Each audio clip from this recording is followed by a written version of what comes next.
There are families out there searching of loved ones lost. There's a lifetime of hurting, praying one day they'll find the missing. Chloe has been described as a bright, sassy, happy little girl who was living with her cousin, 24-year-old Brittany Slaughter, and her boyfriend, 34-year-old Adam Hayes. 4-year-old Chloe Darnell was separated from her 7 siblings and placed in the care of her cousin, as her parents are both addicts who lived in Louisville. Chloe's little life came to a tragic end sometime in September, but she was not reporting missing until November 14th, 2023. The little girl was missing for 2 months, and no one knew because Brittany and Adam manipulated everybody to believe that she was okay when she was not. The cousin that took Chloe into her home, supposedly to love and care for her, would end up being one of the 2 people responsible for her death. Hello, my name is Holly, and welcome to the Murder She Shed. This is a place where we honor the dead right from my she shed. Please come join me. Hit the subscribe button where you can join me here weekly for rarely told and breaking crime news right here from my little she shed. Usually have my German Shepherd Simon with me, but not today. Let's begin. This is the breaking news story about 4-year-old Chloe Darnell from Whitney County, Williamsburg, Kentucky. Brittany Slaughter is Chloe's cousin and the person who was supposed to be caring for little Chloe. She apparently has had Chloe since she was born.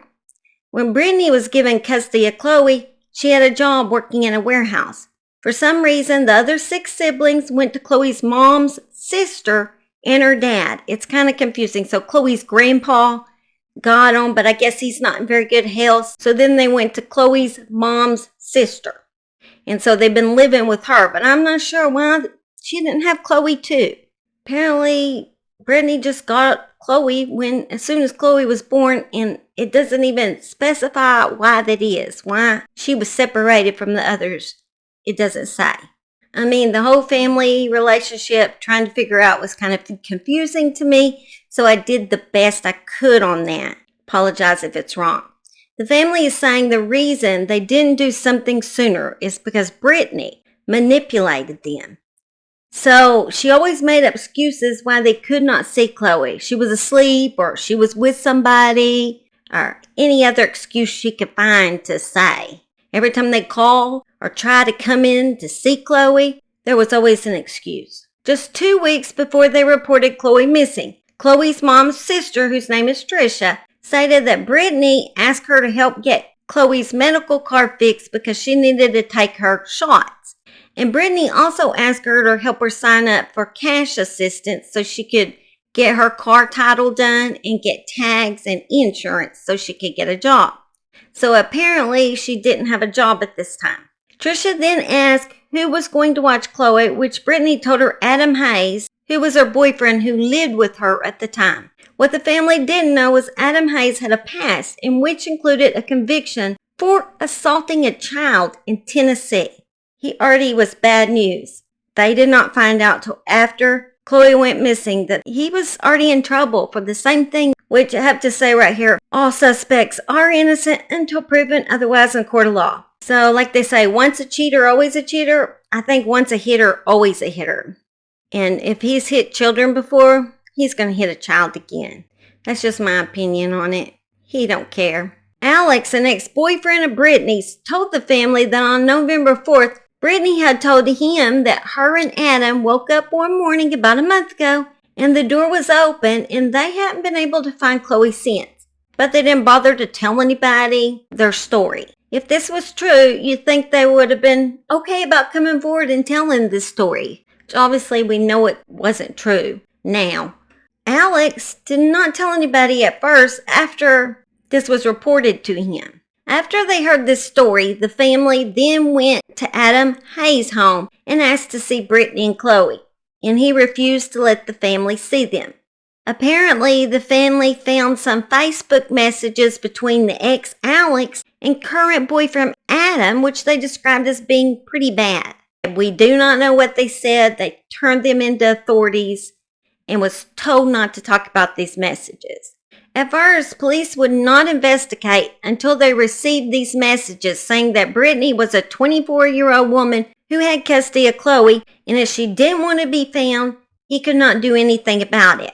The authorities said they would try to contact Alex so they could get a hold of the messages and talk to him. After talking to Alex about the mystery messages, a missing persons report was filed for both Brittany and Chloe. On November 15, 2023, the Whitley County Sheriff's Department asked for the public's assistance to find a red 2009 Mitsubishi Lancer with an alleged attached black front bumper, which is not registered or transferred from the previous owner. Brittany had last been seen in that vehicle.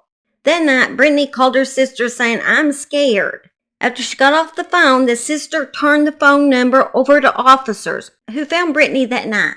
Soon after Brittany was brought in to talk to officers, Chloe's body was found and she was arrested, making me think she admitted what happened to Chloe and where her and Adam had taken Chloe's body, because her boyfriend, Adam Hayes, was also arrested. Brittany's vehicle was seized. Chloe's body was located in the woods in a shallow grave near the Radnor Cemetery. If you look at this map, it is a wooded location that they would probably never have been able to locate the body of Chloe unless Brittany had told them kind of the area where it could be found. Then maybe they could have located her, but it is so heavily wooded, I can't imagine finding anybody in this area. If Brittany had told the area in which she could be found, they probably then found her with the help of cadaver dogs. After finding Chloe's little body in that shallow grave in that heavily wooded area somewhere behind the cemetery, then sent it to the medical's office in Frankfurt for an autopsy and positive ID. I did find both Brittany and Adam's Facebook pages, although there was not a lot to be seen. Just a lot of selfies on Brittany's pages, and both had slot machine game pictures and seemed like they enjoyed playing those games. Brittany's Facebook page was found under the name Brittany Page instead of Slaughter. Brittany also had a TikTok account, although it has been set to private. Brittany Slaughter and Adam Hayes are in jail now, charged with murder, abuse of a corpse, and tampering with evidence. Hayes was also charged with possession of Mary Jane, possession of a firearm by a convicted felon, and trafficking a controlled substance. The case remains active and ongoing with the possibility of additional charges, which makes me wonder if the ex-Alex will be charged because of those bad messages that we'll not be able to hear about for a while. I don't know. It's something fishy with the Alex thing going on. I don't know how he was connected to this mess, but I'm anxious to find out if he will also be arrested. A search warrant has been obtained for the residence where Brittany and Adam were believed to have been most recently been staying. I'm assuming they jumped around a lot of where they were staying. And Chloe's autopsy results have not been released yet, and I will update you when I hear anything else about this case. Also, Trisha set up a GoFundMe account to help with Chloe's funeral costs and also to help with the other siblings. If you would like to donate anything, I am going to put the link in the comments. At least they found Chloe's little body and are able to put her to rest.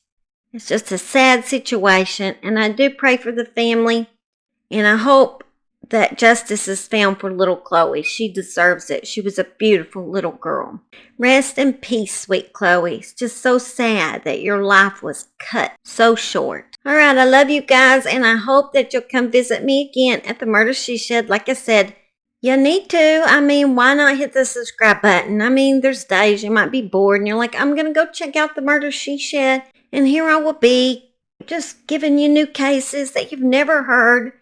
Breaking cases, rarely told true crime cases. Why not? And you also might additionally see my little German Shepherd, which I need to call in and let him say bye to you. He's with my husband right now. My husband's in the garage, and all three dogs are with him, I think. He must be doing something really entertaining to have Simon stay with him, because Simon's usually with me. I'll see if I can get him. Tell him bye. Tell him you love him. Why don't you ever look at the camera? Because you got a beautiful face. See, he's got a beautiful face. He just don't like to show it. All right, we love y'all. Bye. I've been waiting on you to come home. I've been calling you on the phone. I was getting worried, my heart beating fast, thinking you were in trouble as each hour passed.